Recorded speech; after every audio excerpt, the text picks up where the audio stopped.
Jeshi la polisi katika mkoa wa Mwanza linamshikilia mtu ambaye anaitwa Kapina Mabula Nyanda.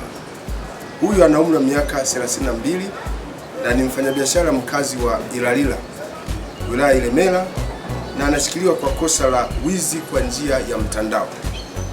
Ni kwamba siku ya tarehe 5 mwezi wa 6 mwaka huu majira ya saa 2 za asubuhi katika hospitali ya kanda ya Bugando, Musa Lunyaraja Kigwali mwenye umri wa miaka 54, mkulima na mkazi wa Bukoba mkoani Kagera, aliibiwa fedha zake kwa kuhamishiwa kwenye simu yake kwa njia ya mtandao na mtu aliyeomba kutumia simu yake ili aweze kuwasiliana na ndugu zake akiwa hapo hospitali. Baada ya kupewa simu, mtuhumiwa huyo alimshawishi mhanga kuwa mtandao aliokuwa akitumia ulikuwa na ujumbe mfupi ulioingia ukimtaka ajiunge na kifurushi cha ofa. Mtuhumiwa alitumia fursa hiyo kujihamishia fedha kiasi cha shilingi milioni 1 kwenda kwenye namba ya simu yake kwa njia ambazo sio halali. Baada ya taarifa hizo kuripotiwa kituo cha polisi, uchunguzi ulifanyika kupitia kamera za CCTV zilizofungwa katika hospitali ya Bugando, ambapo mtuhumiwa aliweza kutambuliwa kwa sura, kimo na muonekano wake, na jeshi la polisi lilianzisha msako wa kumtafuta mtuhumiwa huyo popote pale alipo ili akamatwe na kuwajibishwa kwa mujibu wa sheria.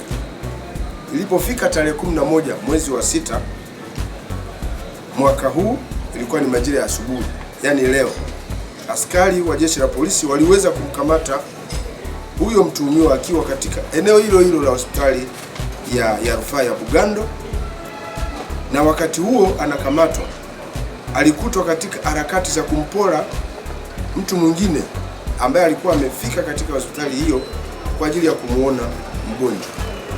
Kwa hiyo askari wa jeshi la polisi ndipo akaweza kumtia mbaroni na hivyo kusababisha tukio hilo ambalo alikuwa akalifanya asiweze kulitekeleza.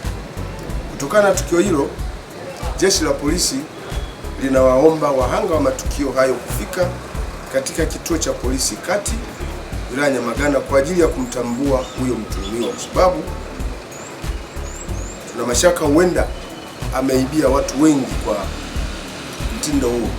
Kwa hiyo wale watu wote walioibiwa tunawashauri wafike katika kituo cha polisi ili uchunguzi wa mashauri yao uweze kuendelea, ikiwa ni pamoja na kumtambua huyo mhalifu.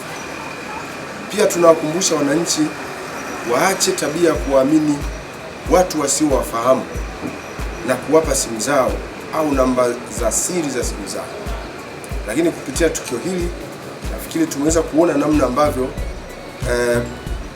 kamera zinavyoweza kusaidia, CCTV kamera zinavyoweza kusaidia kurahisisha kazi ya polisi ya kuwakamata wahalifu.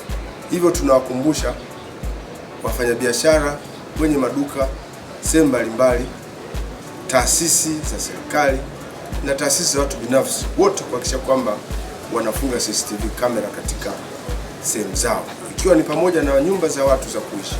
Itasaidia zaidi kwa ajili ya kuwatambua wahalifu pale ambapo matukio yametokea.